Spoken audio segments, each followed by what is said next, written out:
Ama bir gün beni ararsan bak ruhuma. Birden gecem tutarsa güneşi çevir bana. Sevgilim bağışla, biraz zor olsa da.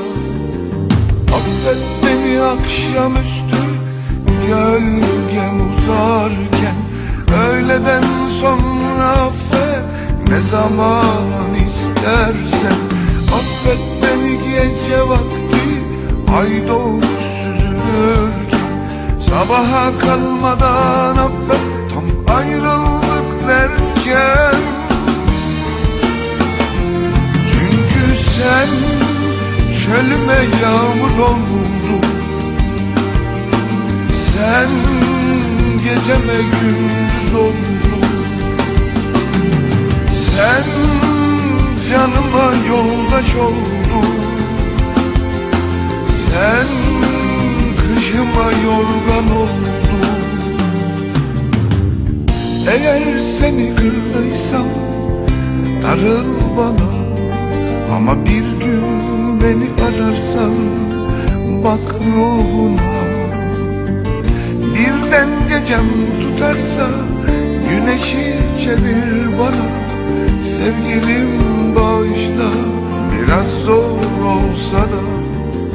Affet beni akşamüstü gölgem uzarken. Sabaha kalmadan affet tam ayrıldık derken.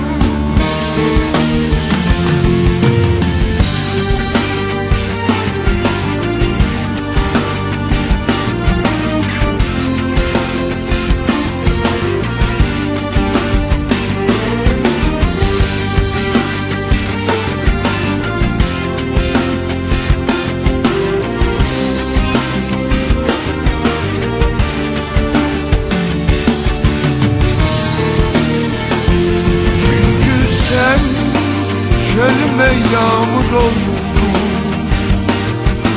Sen geceme gündüz oldun.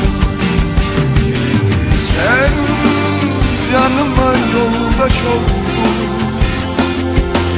Sen kışıma yorgan oldun. Çünkü sen çölüme yağmur oldun. Sen geceme gündüz oldun. Sen canıma yoldaş oldun. Sen kışıma yorgan oldun.